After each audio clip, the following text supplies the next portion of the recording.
الحمد لله نحمده ونستعينه ونستغفره ونؤمن به ونتوكل عليه ونعوذ بالله من شرور أنفسنا ومن سيئات أعمالنا من يهده الله فلا مضل له ومن يضلله فلا هادي له ونشهد أن لا إله إلا الله وحده لا شريك له ولا نذير له ولا مثل له ولا مثال له ولا جد له ولا ند له ولا جدال له ونشهد أن سيدنا وحبيبنا وشفيعنا وحبيب ربنا وصلى الله تعالى عليه وعلى آله وأصحابه وبارك وسلم تسليما كثيرا أما بعد فأعوذ بالله من الشيطان الرجيم بسم الله الرحمن الرحيم أفحسبتم أنما خلقناكم عبثا وأنكم إلينا لا ترجعون وقال الله إنني أنا الله وقال الله قل هذه سبيلي أدعو إلى الله وقال الله ومن أحسن قولا ممن دعا إلى الله وقال الله وداعيا إلى الله بإذنه وسراجا منيرا وقال الله محمد رسول الله صدق الله العظيم وبلغنا رسوله النبي الكريم ونحن على ذلك لمن الشاهدين والشاكرين والحمد لله رب العالمين.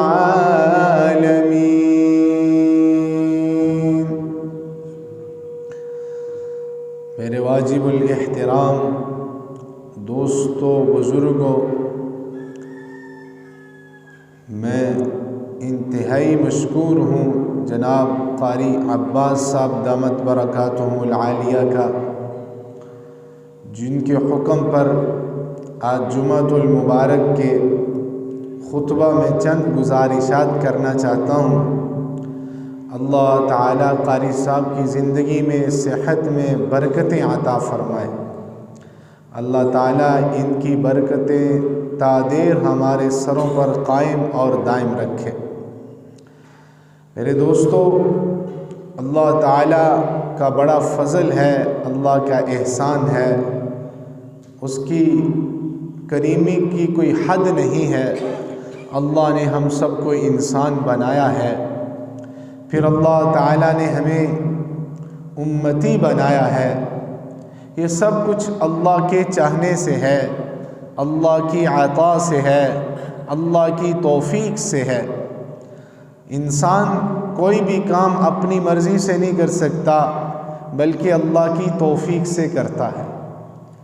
اس لیے ہمیں حکم ہے جب مسجد آؤ تو شکرانے کے 2 نفل پڑھا کر، یا اللہ تحیت المسجد، یا اللہ تیرا شکر ہے تو نے آنے کی توفیق عطا فرمائی ہے۔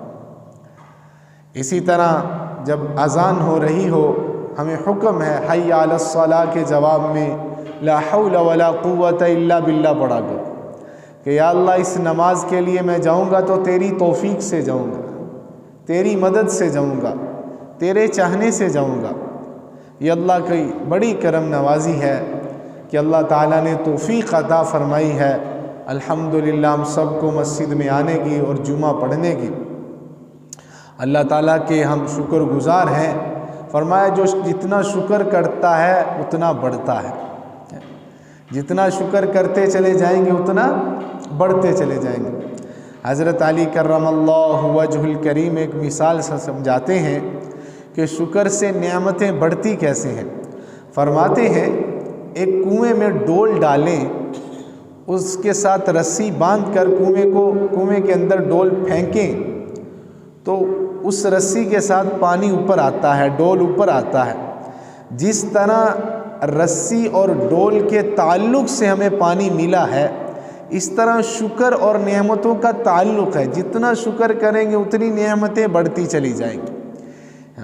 ایمان کا شکر کریں گے اللہ ایمان بڑھائیں گے، اعمال پر شکر کریں گے اللہ اعمال بڑھائیں گے، اور نعمتوں پر دنیا کی نعمتیں ہوں یا دین کی نعمتیں ہوں، جتنا شکر کرتے چلے جائیں گے اللہ ان نعمتوں کو بڑھاتے چلے جائیں گے۔ تو میرے دوستو، اللہ تعالی ہمارے خالق ہیں۔ ہم جس موضوع پر بات کریں گے کہ اللہ تعالیٰ نے ہمیں اشرف المخلوقات کیوں بنایا ہے، ہمیں اعلیٰ مخلوق اللہ نے کیوں بنایا ہے۔ اللہ نے ہمیں بنا کے قسمیں کھائی ہیں، والتین والزیتون وطور سینین وہذا البلد الامین۔ اللہ فرماتے ہیں انجیر کی قسم، زیتون کی قسم، کوہ طور کی قسم، اور نبی پاک صلی اللہ علیہ وآلہ وسلم جس دھرتی پہ رہتے ہیں اس دھرتی کی قسم، لقد خلقنا الانسان فی احسن تقویم۔ اللہ نے انسان کو بہت خوبصورت بنایا ہے، احسن تقویم میں بنایا ہے۔ تو یہ اللہ تعالی ہمارے خالق ہیں، اللہ تعالی ہمارے خالق ہیں۔ اللہ تعالی تو ہر چیز کے خالق ہیں۔ اللہ تعالی خالق ہیں۔ اللہ نے اپنی مخلوقات میں چند چیزیں بنائی ہیں۔ اللہ تعالیٰ نے ایک مخلوق ایسی بنائی ہے جس میں نہ روح ہے اور نہ جس میں اللہ تعالیٰ نے عقل رکھی ہے، نہ روح رکھی ہے نہ عقل رکھی ہے۔ جیسے آسمان ہے، زمین ہے، نباتات ہیں، جمادات ہیں، درخت ہیں، باغات ہیں، یہ ایسی مخلوق ہے کہ اللہ تعالیٰ نے اس میں نہ روح رکھی ہے نہ عقل رکھی ہے۔ اسی طرح اللہ تعالیٰ نے ایک ایسی مخلوق بنائی ہے جس میں اللہ تعالیٰ نے روح تو رکھی ہے، عقل نہیں رکھی، شعور نہیں رکھا۔ جیسے جانور ہیں، حیوانات ہیں، کیڑے مکوڑے ہیں، ان میں اللہ تعالیٰ نے روح رکھی ہے، لیکن اللہ تعالیٰ نے ان میں عقل نہیں رکھی، اختیار نہیں دیا۔ اس لیے اللہ کا اس مخلوق سے کوئی مطالبہ نہیں ہے، مرنے کے بعد اس مخلوق سے اللہ کا کوئی مطالبہ نہیں ہے۔ اسی طرح اللہ تعالیٰ نے ایک مخلوق بنائی ہے جس میں اللہ نے روح تو رکھی ہے اور عقل بھی رکھی ہے، لیکن اختیار نہیں دیا۔ جیسے فرشتے، اب فرشتے اللہ کی ایسی مخلوق ہیں، ان میں عقل بھی ہے، روح بھی ہے، لیکن اختیار نہیں دیا۔ اللہ کا ان سے بھی کوئی مطالبہ نہیں ہے۔ ایک اللہ نے مخلوق بنائی ہے جس میں اللہ تعالیٰ نے روح بھی رکھی ہے، عقل بھی رکھی ہے اور اختیار بھی دیا ہے، وہ جنات ہیں۔ اللہ تعالیٰ کا ان سے مطالبہ ہے قیامت کے دن ان کے لیے جنت کا بھی فیصلہ ہوگا اور دوزخ کا بھی، ان کے اعمال پر۔ وہ جنات ہیں۔ یہ چار مخلوقات ایسی ہیں اللہ تعالیٰ نے ان میں سے پہلی تین سے کوئی مطالبہ رکھا ہی نہیں، بعض میں روح ہی نہیں رکھی اور بعض میں روح تو رکھی ہے، عقل نہیں رکھی، بعض میں روح بھی رکھی ہے، عقل بھی رکھی ہے، لیکن اختیار نہیں دیا۔ تو اللہ تعالیٰ کا ان مخلوقات سے کوئی مطالبہ نہیں ہے، مرنے کے بعد کوئی مطالبہ نہیں۔ جنات کو اللہ نے عقل دی ہے، روح دی ہے اور اللہ تعالیٰ نے اختیار بھی دیا ہے نیکی کا، بدی کا۔ اللہ تعالیٰ کا ان سے مطالبہ ہے قیامت کے دن۔ جو انہوں نے اللہ کی مانی ہوگی، جن جنات نے اللہ کو مانا ہوگا، اللہ تعالیٰ ان کے لیے جنت کا فیصلہ فرمائیں گے، اور جنہوں نے نہیں مانا ہوگا ان کے لیے دوزخ کا فیصلہ فرمائیں گے۔ پانچویں مخلوق جو اللہ نے بنائی ہے اس میں اللہ نے روح بھی رکھی ہے، عقل بھی رکھی ہے، شعور بھی دیا ہے، اختیار بھی دیا ہے، اور اللہ نے اپنا جانشین بھی بنایا ہے۔ وَإِذْ قَالَ رَبُّكَ لِلْمَلَائِكَةِ إِنِّي جَاعِلٌ فِي الْأَرْضِ خَلِيفَةً۔ اللہ تعالیٰ نے حضرت انسان کو خلیفہ بھی بنایا ہے، اپنا جانشین بھی بنایا ہے۔ اب اللہ کا قیامت کے دن اس سے پرزور مطالبہ ہے۔ کیوں؟ تجھ میں اللہ نے عقل بھی رکھی، اللہ نے روح بھی رکھی، اللہ نے شعور بھی دیا، اللہ نے اختیار بھی دیا، وَهَدَيْنَاهُ النَّجْدَيْنِ، اللہ نے راستے بھی دکھلائے، اللہ تعالیٰ نے خلیفہ بھی بنایا۔ اب اللہ تعالیٰ نے اس کو یہ سب کچھ دے کر اشرف المخلوقات بنا دیا، اور باقی مخلوقات کو اللہ نے اس کے کام پہ لگا دیا۔ اللہ نے اس مخلوق کا اکرام کیا۔ وَلَقَدْ كَرَّمْنَا بَنِي آدَمَ، اللہ نے ہم سب کا اکرام کیا۔ وَحَمَلْنَاهُمْ فِي الْبَرِّ وَالْبَحْرِ وَرَزَقْنَاهُمْ مِنَ الطَّيِّبَاتِ وَفَضَّلْنَاهُمْ عَلَى كَثِيرٍ مِّمَّنْ خَلَقْنَا تَفْضِيلًا۔ اللہ تعالیٰ نے ہم سب کو ساری مخلوقات سے خوبصورت بنایا، اور اللہ نے عقل دی، شعور دیا، اور مخلوقات کو اللہ نے ہمارے کام پہ لگا دیا۔ وَسَخَّرَ الْبَحْرَ، سمندر اللہ نے کام پہ لگا دیے، سمندروں کو اللہ نے ہمارے لیے مسخر کر دیا۔ سمندر میں چلنے والی کشتیاں اللہ نے ہمارے لیے مسخر کر دی، اللہ نے جانور ہمارے لیے مسخر کر دیے۔ اللہ تعالیٰ نے ہمارے لیے کیا کیا نہیں کیا، ساری مخلوقات اللہ نے ہمارے لیے بنائی ہیں، ہمارے کام پہ لگی ہوئی ہیں۔ کوئی مخلوق اللہ کی نافرمانی نہیں کرتی، صرف یہ انسان ہے جس کے کام پہ اللہ نے لگا دیا، ان کو اس کا فرما بردار بنا دیا۔ اس لیے اللہ کا ہم سے مطالبہ ہے، دنیا میں مطالبہ ہے، آخرت میں مطالبات ہیں۔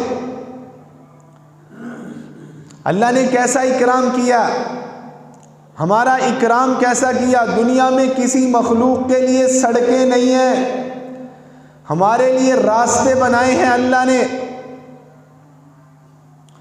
فرمایا أَلَمْ تَرَوْا كَيْفَ خَلَقَ اللَّهُ سَبْعَ سَمَاوَاتٍ طِبَاقًا وَجَعَلَ الْقَمَرَ فِيهِنَّ نُورًا وَجَعَلَ الشَّمْسَ سِرَاجًا وَاللَّهُ أَنبَتَكُم مِّنَ الْأَرْضِ نَبَاتًا وَاللَّهُ جَعَلَ لَكُمُ الْأَرْضَ بِسَاطًا لِتَسْلُكُوا مِنْهَا سُبُلًا فِجَاجًا۔ کیسے کیسے راستے اللہ نے ہمارے لیے بنائے ہیں، کیسا اکرام کیا ہے۔ کسی مخلوق کے لیے راستے نہیں، ہمارے لیے راستے ہیں۔ کسی مخلوق کے لیے سواری کا انتظام نہیں، جانور اپنے پاؤں کے بل چلیں گے، مچھلیاں سمندر میں اپنے پیٹ کے بل چلیں گی۔ اللہ نے حضرت انسان کے لیے سواریوں کا انتظام فرما دیا۔ کسی مخلوق کے لیے یہ نہیں وہ ہاتھ سے نوالا توڑ کے کھائے گی، بلکہ براہ راست منہ برتن میں لگاتی ہیں۔ ہمارا اکرام کیا کہ تم براہ راست منہ نہیں لگاؤ گے برتن میں، کیونکہ براہ راست منہ برتن میں لگا کے کھانا عیب ہے۔ اللہ نے انسان کو اعزاز دیا کہ تو لقمہ توڑ کے کھائے گا،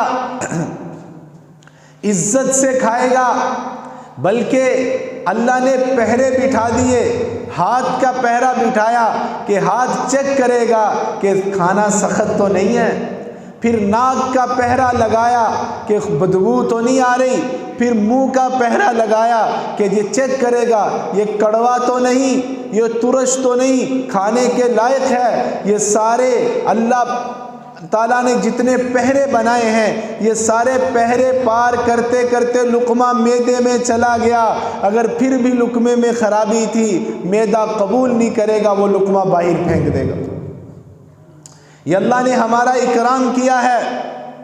فَلْيَنظُرِ الْإِنسَانُ إِلَىٰ طَعَامِهِ، اللہ جیسے یوں کہہ رہے ہیں، ایک ایک کا نام لے کے کیا کہہ رہے ہیں؟ ابو بکر دیکھو، عمر دیکھو، عثمان دیکھو، علی دیکھو، انا صببنا الماء صبا ثم شققنا الارض شقا فانبتنا فيها حبا وعنبا وقضبا وزيتونا ونخلا وحدائق غلبا وفاكهة وابا متاعا لكم ولانعامكم۔ اللہ ایسے فرما رہے ہیں جیسے ایک مثال سے سمجھیں، جیسے ایک کوئی مانگنے والا گزر رہا ہے، ایک گھر پہ دستک دیتا ہے، وہ کہتا ہے کچھ کھانے کے لیے چاہیے، کچھ کھانے کے لیے چاہیے، گھر والے جو دال ساگ ہے پیش کر دیتے ہیں، ہمارے پاس یہ ہے، وہ کہے نہیں مجھے پلاؤ بھی چاہیے، مجھے کھیر بھی چاہیے، گھر والے کیا کہیں گے؟ بھائی آگے چلو، ہمارے پاس یہی ہے، بس تم یہی ہے ہمارے پاس، بس یہ لے لو۔ ایک بندہ گھر میں بہت سارے کھانے پکا رہا ہے، پوچھا جاتا ہے کیوں پکا رہے ہو؟ ہمارے گھر آج ہمارے پیر صاحب آ رہے ہیں، ہمارے گھر آج مہمان آ رہے ہیں، بڑے خاص مہمان آ رہے ہیں۔ اچھا، اس لیے ان کے لیے کھیر پکاؤ، ان کے لیے پلاؤ پکاؤ، ان کے لیے یہ پکاؤ وہ پکاؤ۔ اللہ تعالیٰ پتہ کیا فرما رہے ہیں؟ انا صببنا الماء صبا ثم شققنا الارض شقا فانبتنا فيها حبا وعنبا وقضبا۔ اللہ نے حضرت انسان کے لیے جو سبزی کی دکان پہ جتنی سبزیاں ہیں، کیسی کیسے پھل ہیں، کیسی کیسی سبزیاں ہیں، سب کچھ تمہارے لیے ہے، دنیا کی ساری نعمتیں تمہارے لیے ہیں۔ اور پتہ کیا فرمایا؟ متاعا لکم ولانعامکم، یہ سب کچھ تمہارے لیے ہے، اور جانوروں کے لیے گھاس پھوس ہے، تمہارے بچا کچا ہے۔ ہم سب اللہ کے خاص ہیں، ہم سب کے لیے اللہ نے ہر چیز کو بنایا ہے۔ والذی جعل لکم اللیل لتسکنوا فیہ والنہار مبصرا، اللہ نے رات بنائی کام کے لیے، آرام کے لیے، اور اللہ نے دن بنایا کام کے لیے۔ یہ ساری اللہ کی نعمتیں ہیں۔ اللہ اپنی نعمتوں کو گنواتے ہیں، سمجھاتے ہیں کہ میرا بندہ میری نعمتوں میں غور کر کے مجھ تک پہنچے، مجھے پہچانے کہ میں نے اسے بنایا کیوں ہے۔ اس لیے اللہ تعالیٰ نے یہ ساری کائنات ہمارے لیے بنائی ہے۔ اللہ نے ہم سب کو نبی پاک صلی اللہ علیہ وسلم کا امتی بنایا ہے، ان کی برکتیں ہمیں دی ہیں۔ فرمایا پہلی امتوں میں کیا ہوتا تھا؟ پہلی امتوں میں کپڑا ناپاک ہو گیا تو کیا کرو؟ کاٹو، پھر پاک ہوگا، ورنہ نہیں۔ ہمارے نبی پاک کی برکت یہ ہے وَيَضَعُ عَنْهُمْ إِصْرَهُمْ وَالْأَغْلَالَ الَّتِي كَانَتْ عَلَيْهِمْ، اللہ نے بوجھ ہٹا دیے۔ کیا کرو؟ فرمایا اس کو 3 دفعہ دھو لو، پاک ہو جائے گا۔ پہلی امتوں میں پاکی حاصل کرنے کے لیے صرف پانی ہوگا تو پاکی ملے گی، ہمارے لیے تیمم دے دیا۔ پانی نہیں ہے یا تم مریض ہو، تم مٹی کے ساتھ بھی پاکی حاصل کر سکتے ہو، یہ ہمارے نبی پاک کی برکتیں ہیں۔ پہلی امتوں کے لیے کیا ہے؟ گناہ ہوا ہے، لکھ دیا جائے گا دروازے کے باہر اس نے یہ گناہ کیا ہے۔ بعض گناہ ایسے ہوں گے، ہاتھ نے گناہ کیا ہے، اس وقت تک معافی نہیں جب تک ہاتھ کاٹا نہ جائے۔ اللہ نے ہمارے نبی کی برکت سے ہمارے اوپر سے یہ بوجھ ہی ہٹا دیے۔ وَيَضَعُ عَنْهُمْ إِصْرَهُمْ، ہمیں توبہ کا تحفہ عطا فرمایا۔ تم سے گناہ ہو جائے، بلکہ حدیث قدسی ہے، تم زمین سے لے کر آسمان تک جتنا خلا ہے گناہوں سے بھر دو، ایک دفعہ پکی نیت سے آئندہ نہ کرنے کے عزم سے کہہ دو یا اللہ میری توبہ، اللہ سارے معاف کر دے گا۔ ہاں، اللہ تعالیٰ نے ہمارے نبی کی برکت سے ہمیں بڑا ذریعہ توبہ دیا ہے کہ جتنا مرضی بڑا گناہ ہو گیا ہے اللہ سے کہہ دو یا اللہ معاف کر دے، آئندہ نہیں کروں گا، اللہ معاف کر دے گا۔ شیطان نے کہا یا اللہ تیری عزت کی قسم، تیرے جلال کی قسم، میں انہیں گمراہ کروں گا، انہیں راستے سے ہٹاؤں گا۔ اللہ نے فرمایا مجھے میری عزت کی قسم، میری جلال کی قسم، جب تک یہ مجھ سے معافی مانگیں گے میں معاف کرتا رہوں گا۔ ایک حدیث میں آتا ہے میرا بندہ توبہ کر کر کے تھک جاتا ہے، اللہ معاف کر کر کے نہیں تھکتے۔ ایک حدیث میں آتا ہے فرشتے کہتے ہیں یا اللہ یہ نااہل ہے، بار بار توبہ توڑتا ہے، یہ نااہل ہے، بار بار توبہ توڑتا ہے۔ اللہ فرماتے ہیں یہ نااہل ہے، وہ فرشتہ کہتا ہے یا اللہ یہ نااہل ہے، بار بار توبہ توڑتا ہے، اسے معاف نہ کر، یہ اس بات کا اہل نہیں ہے۔ اللہ فرماتا ہے کہ یہ اس بات کا اہل نہیں کہ میں اسے معاف نہ کروں، ہاں میں تو اہل ہوں نا، میں اسے معاف کر دوں۔ حدیث میں آتا ہے تم گناہ کرتے ہو، تم گناہ کرتے ہو، آدھے دن تک تو فرشتہ لکھتا ہی نہیں، ابھی توبہ کرے، ابھی جب تقریباً آدھا دن گزر جاتا ہے پھر وہ ساتھ والے فرشتے سے پوچھتا ہے ابھی تک اس نے معافی نہیں مانگی، توبہ نہیں کی، اب تو گناہ لکھ سکتا ہوں؟ ہاں، دائیں طرف والا فرشتہ اجازت دیتا ہے، پھر وہ گناہ لکھتا ہے۔ ایک حدیث میں آتا ہے ڈر لگتا ہے سناتے ہوئے، صحیح حدیث ہے کہ تم گناہ نہیں کرو گے پھر توبہ نہیں کرو گے، میں ایسی مخلوق پیدا کروں گا جو گناہ کرے گی پھر توبہ کرے گی۔ اللہ کو اتنی پسند ہے توبہ، یہ کس کی برکت سے ملی ہے؟ ہمارے نبی پاک صلی اللہ علیہ وسلم کی برکت سے ہمیں ملی ہے۔ اس لیے میرے بھائیوں یہ سارے انعامات اللہ کے عطا کرنا، ہمارے نبی کی امت میں ہمیں عطا کرنا، ہمیں اپنے پیارے نبی کی امت میں بنانا، یہ اس لیے ہے کہ اللہ کے پھر ہم سے کچھ مطالبات ہیں۔ ہمیں تو اللہ نے ایسے نبی دیے۔ امی جان امی عائشہ صدیقہ رضی اللہ تعالی عنہا سے ایک دفعہ فرمانے لگے عائشہ بتا کیا چاہتی ہے، مانگ کیا چاہتی ہے؟ امی جان کہتی ہیں یا رسول اللہ میرے لیے مغفرت کی دعا کر دیں۔ حضور نے ہاتھ اٹھائے یا اللہ اللہم اغفر لی عائشہ ما تقدم من ذنبها وما تاخر، یا اللہ عائشہ کے اگلے پچھلے اعلانیہ چھپ کر سارے گناہ معاف کر دے۔ حضرت عائشہ بڑی خوش، پوچھا عائشہ کیوں خوش ہو رہی ہو؟ عرض کرنے لگی یا رسول اللہ آپ نے میری معافی کی دعا مانگی ہے اس لیے خوش ہوں، میرے گناہوں کی مغفرت مانگی ہے۔ حضور نے فرمایا عائشہ یہ مغفرت میں روزانہ اپنی امت کے لیے 5 دفعہ اللہ سے مانگتا ہوں۔ ایسے نبی دیے اللہ نے۔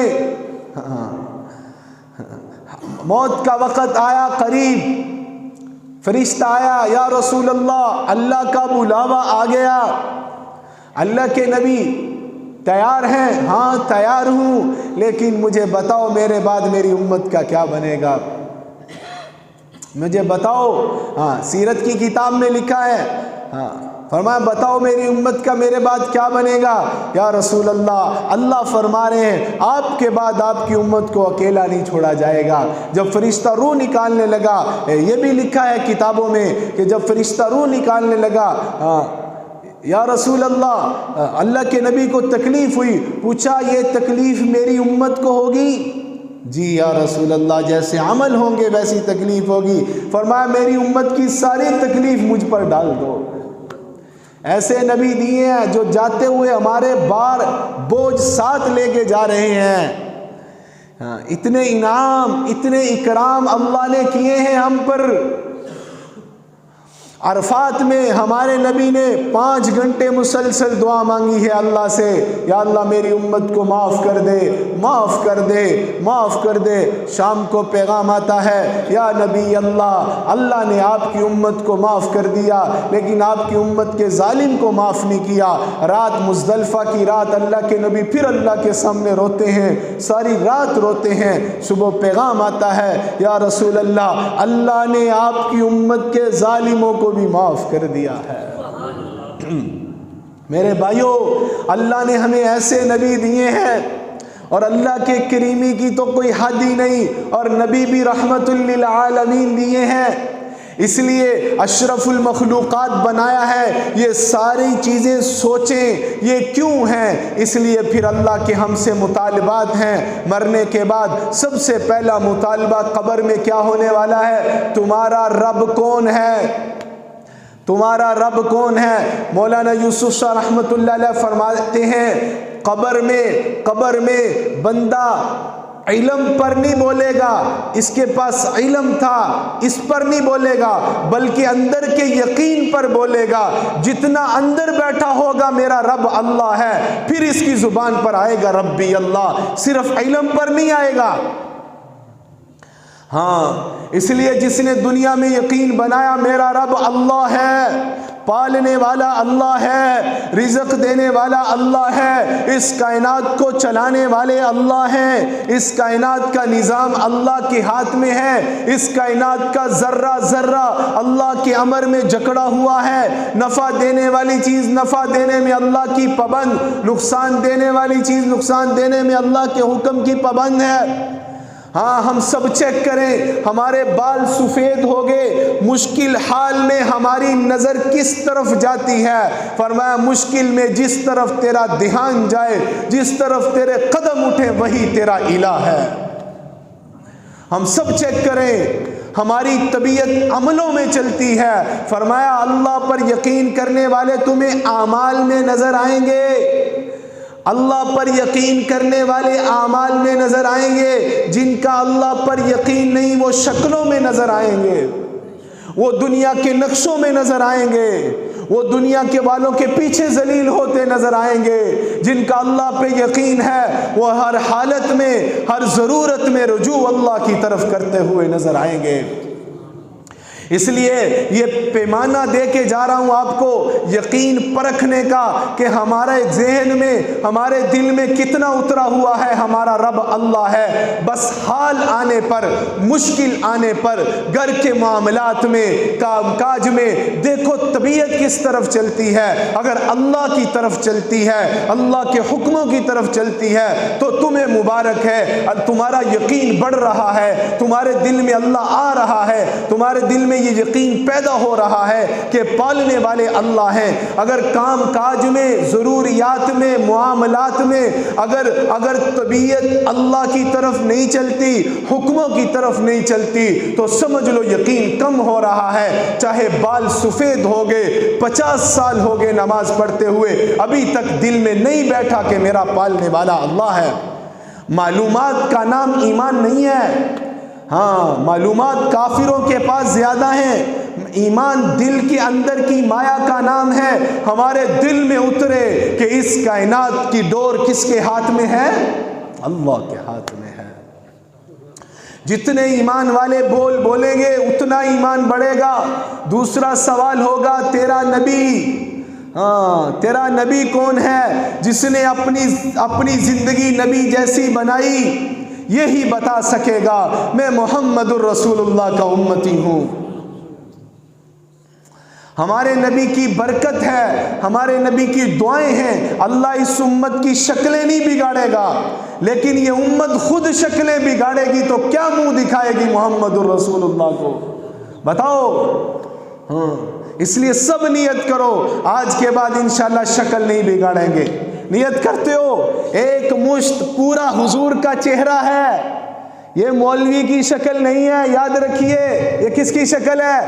ہاں، ہمارے نبی کی ایسی شکل تھی۔ یہ حکمن واجب ہے، ہاں، مستقل گناہگار ہے جو جا کے شکلیں بگڑواتا ہے۔ نیت کرتے ہو آئندہ شکل نہیں بگاڑیں گے؟ جس کی شکل بگڑی ہوئی وہ حضور کو کیسے پہچانے گا؟ ہاں، تیسرا جواب، تیسرا سوال، تیرا دین کیا تھا؟ تیری زندگی میں خوشی آئی، تو نے کس دین پر خوشی منائی؟ تیری زندگی میں غم آیا، تو نے کس نبی کے دین پر غم منایا؟ دنیا والوں کے رواج پہ چلا یا اللہ کے نبی کے طریقوں کو دیکھا؟ تو نے یہ دیکھا کہ لوگ کیا کہیں گے یا یہ دیکھا کہ میرا نبی کیا کہے گا قیامت کے دن، میرا اللہ کیا کہے گا؟ لوگ کیا کہیں گے، اس بات نے ہماری زندگیوں کے بیڑے غرق کر دیے۔ اللہ تو کہتا ہے وَلَٰكِنَّ أَكْثَرَهُمْ يَجْهَلُونَ، یہ تو جاہل ہیں، وَلَٰكِنَّ أَكْثَرَهُمْ فَاسِقُونَ، یہ تو فاسق ہیں، وَلَٰكِنَّ أَكْثَرَهُمْ لَا يَعْلَمُونَ، انہیں تو کچھ پتہ ہی نہیں ہے، وَلَٰكِنَّ أَكْثَرَهُمْ لَا يَعْقِلُونَ، ان میں تو عقل ہی نہیں ہے۔ اس لیے چھوڑ دیں لوگ کیا کہیں گے، یہ دیکھیں میرا اللہ کیا کہے گا۔ اللہ نے ہمیں ایسا اسلام دیا ہے الحمدللہ کہ ہماری ہر قدم پر ہماری رہنمائی موجود ہے۔ پریشانی میں بھی اسلام کام آتا ہے، خوشی میں بھی اسلام کام آتا ہے۔ تو میں عرض کر رہا تھا 3 مطالبے قبر کے، پھر 4 مطالبے حشر میں ہونے والے ہیں۔ ہاں، زندگی کہاں گزاری؟ جی چاہی پہ گزاری یا رب چاہی پہ گزاری؟ اللہ نے تجھے جی کی چاہت بھی دی تھی، اپنی چاہت بھی تجھے بتائی تھی، تجھے امتحان میں ڈالا تھا، تو اپنی جی کی چاہتوں کو پورا کرتا ہے یا رب کی چاہتوں کو پورا کر کے آتا ہے؟ جس نے رب چاہی پہ زندگی گزاری ہوگی، اللہ دنیا میں بھی عزت کی چوٹیاں دے گا اور قیامت والے دن بھی عزت کی چوٹیاں دے گا۔ ابراہیم علیہ السلام سے کہا جا رہا ہے سنو، رب چاہی زندگی پہ کیا ملتا ہے، جی چاہی زندگی پہ کیا نقصان ہے۔ شیطان سے کہا گیا سجدہ کرو پانی لے گیا نا، شیطان سے کہا گیا کہ سجدہ کرو، اب جی نہیں چاہتا، رب چاہتا ہے سجدہ کرو، رب چاہتا ہے سجدہ کرو، جی نہیں چاہتا، جی چاہی پوری کی، رب چاہی چھوڑ دی، ذلیل ہوا، مردود ہوا، ملعون ہوا، ہمیشہ کے لیے ناکام ہوا۔ اس لیے اللہ نے پوچھنا ہے جی کی چاہتوں کو پورا کرتا رہا یا رب کی چاہتوں کو پورا کیا تو نے؟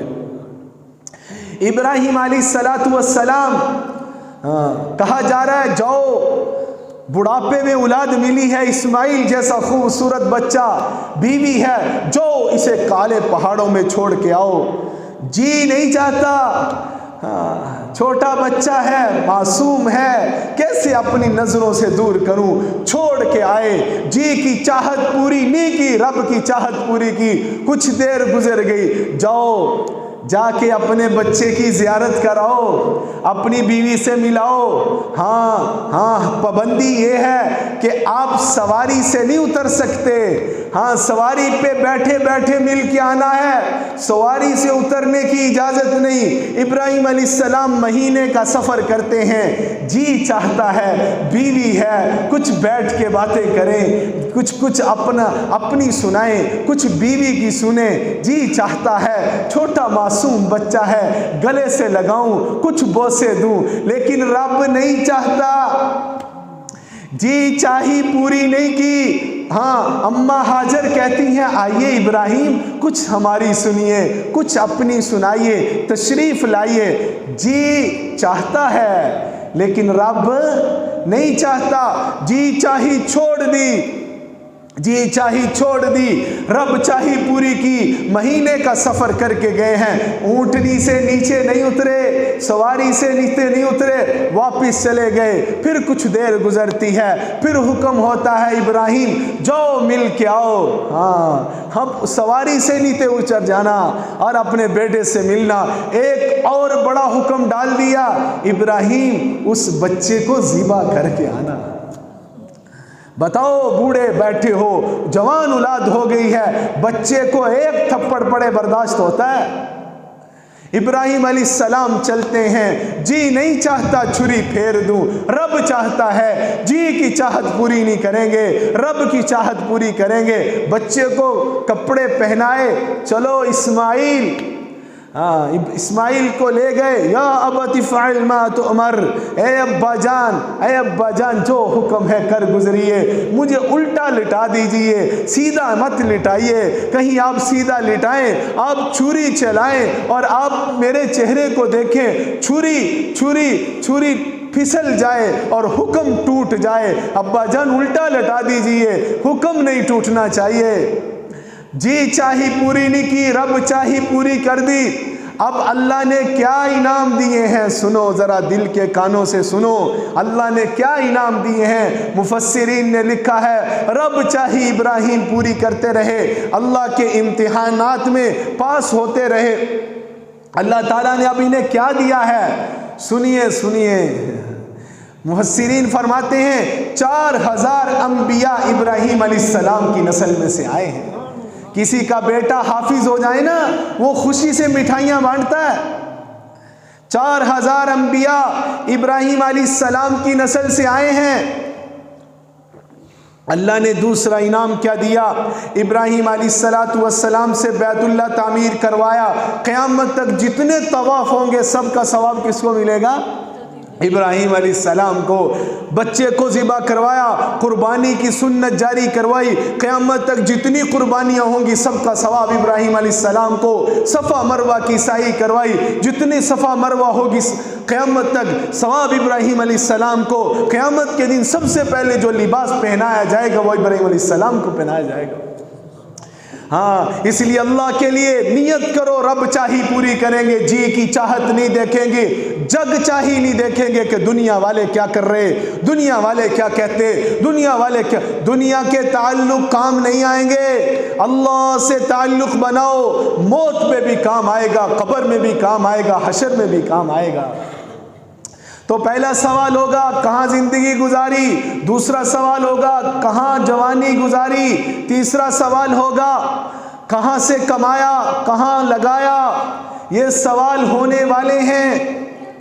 ہاں میرے بھائیو، اللہ کے مطالبے ہیں، اللہ تعالیٰ نے یہ سوال کرنے ہیں، اور اللہ تعالیٰ نے ہماری دنیا میں بھی اللہ نے کچھ فیصلے کر دیے ہیں۔ اللہ نے ہمارے لیے 4 طبقے بنائے ہیں۔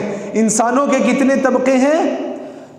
4 طبقے ہیں، اور 4 طبقوں پر اللہ نے فیصلے کر دیے ہیں، اور اللہ کا کوئی فیصلہ بدل نہیں سکتا۔ میں اور آپ یہ غور کریں، آج اس جمعے میں یہ بات لے کر جائیں کہ ہمارا شمار کس طبقے میں ہے اور ہم نے کس طبقے میں داخل ہونا ہے، ورنہ جو اللہ کے فیصلے ہیں وہ دنیا میں بھی اور آخرت دونوں میں اللہ تعالیٰ وہ فیصلے کر کے رکھے گا۔ فرمایا پہلا طبقہ وہ ہے جس نے حلف نہیں اٹھایا، جس نے حلف نہیں اٹھایا، یعنی کلمہ ہی نہیں پڑھا۔ یہ کافروں کا طبقہ ہے، یہ مشرکین کا طبقہ ہے۔ اللہ نے دنیا میں انہیں چھوٹ دے دی ہے، مرتے ہی جہنم میں جائیں گے۔ اللہ کا شکر، اللہ نے ہم سب کو مسلمان بنایا ہے۔ کیا بنایا ہے؟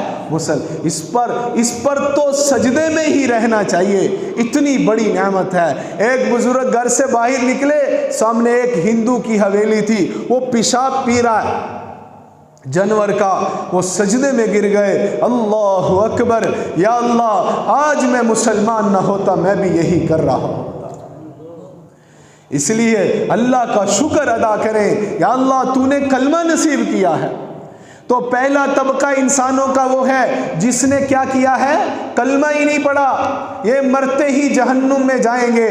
دوسرا طبقہ جس نے حلف اٹھایا ہے، یعنی کلمہ پڑھا ہے لیکن زندگی کافروں والی گزار رہا ہے، رواج، گھر بار، کاروبار سب کافروں جیسا، صورت سیرت کافروں جیسی،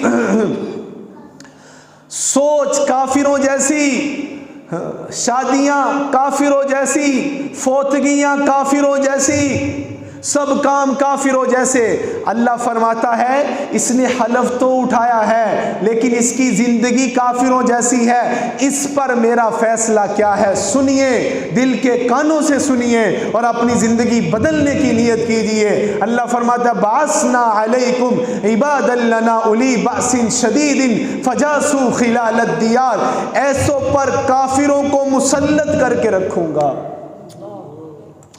آج دراؤ نظر پوری دنیا میں مسلمانوں پر، مسلمان تو ہیں اکثر کی زندگی کافروں جیسی ہے۔ اب پوری دنیا میں کافر مسلط ہے، ذبح بھی مسلمان ہو رہے، مار بھی مسلمان کھا رہے، دہشت گرد بھی مسلمانوں کو کہا جا رہا، مسلمانوں کی عزتوں کو بھی اجالا جا رہا۔ مسلمان زندگی بدلنے کے لیے تیار نہیں ہے، مسلمان سوچ ہی نہیں رہا کہ میں کتنے بڑے اللہ کا بندہ ہوں، کتنی طاقت والا میرا اللہ ہے، ایک حکم پر اللہ سارا باطل توڑ سکتا ہے۔ کیا بات ہے، دعائیں کی جا رہی قبول نہیں ہو رہی، علماء دعائیں کر رہے، بیت اللہ میں دعائیں ہو رہی، رمضان کی راتوں میں دعائیں ہو رہی، کیوں نہیں اللہ تعالیٰ معافی دے رہا؟ کیوں نہیں باطل کو اللہ ہم سے دور کر رہا؟ ہماری زندگی کفر جیسی، ہمارا نظام کافروں کا، اس لیے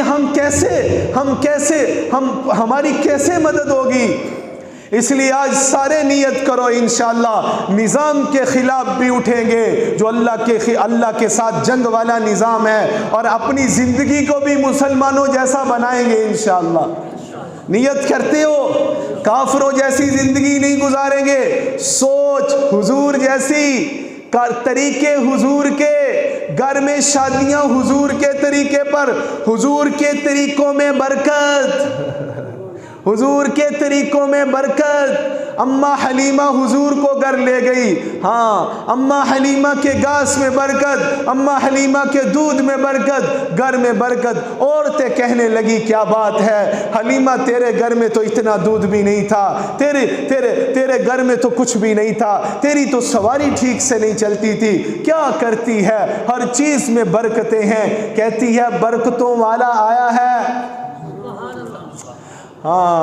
علماء فرماتے ہیں آج جس گھر میں حضور کے طریقے چلے گئے، جس گھر میں حضور کے طریقے چلے گئے، اس گھر میں اللہ اماں حلیمہ کے گھر جیسی برکتیں عطا فرمائے گا۔ حضور کے طریقوں میں خوبصورتی۔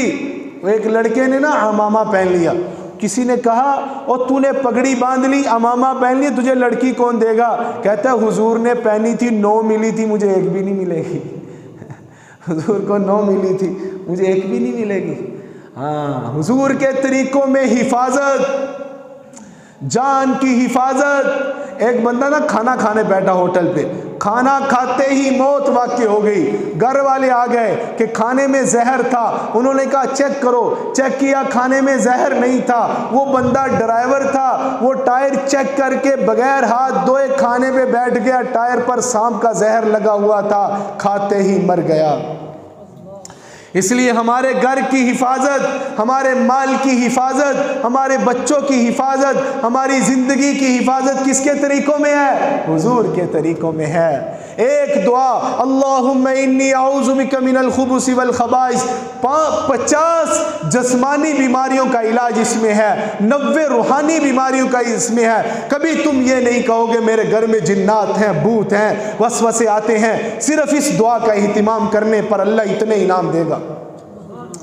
اس لیے اپنی زندگی بدلو، سوچ بدلو، ذوق بدلو، شوق بدلو۔ تو میں کیا کہہ رہا تھا؟ حضور صلی اللہ علیہ وسلم کی زندگی اپنائیں گے۔ دوسرا طبقہ کون سا ہے؟ حلف تو اٹھایا، کلمہ تو پڑھا، زندگی کافروں جیسی۔ اللہ کہتا ہے کافر کو مسلط کر دوں گا۔ آج پوری دنیا میں یہی ہو رہا ہے۔ تیسرا طبقہ سنیے، تیسرا طبقہ فرمایا کون سا ہے؟ جو ایمان والا ہے، جس نے حلف اٹھایا ہے، تقوی والی زندگی گزار رہا ہے، اعمال والی زندگی گزار رہا ہے، برائی والی زندگی نہیں گزارا۔ اس کے بارے میں اللہ کا فیصلہ ہے کہ اللہ دنیا میں دیکھے گا اکثریت نافرمانوں کی ہے یا ماننے والوں کی ہے، اکثریت جیسی ہوگی ویسا فیصلہ ہوگا۔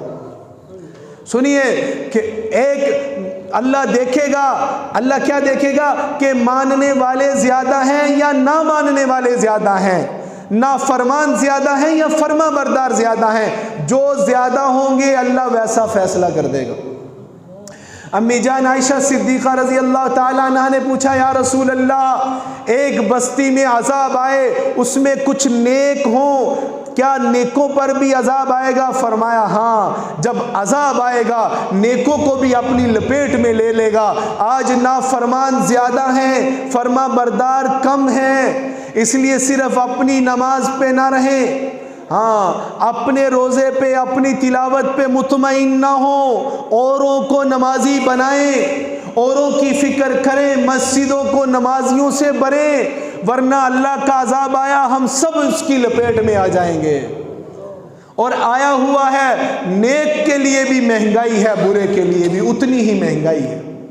ہاں یہ تیسرا طبقہ ہے، اللہ کا فیصلہ تب ہوگا جب اللہ دیکھے گا زیادہ کون سے ہیں۔ اور دیکھ لو 99% مسلمان بے نمازی ہے، پوری دنیا میں 99% مسلمان بے نمازی، پوری دنیا میں 98% مسلمان قرآن غلط پڑھتا ہے۔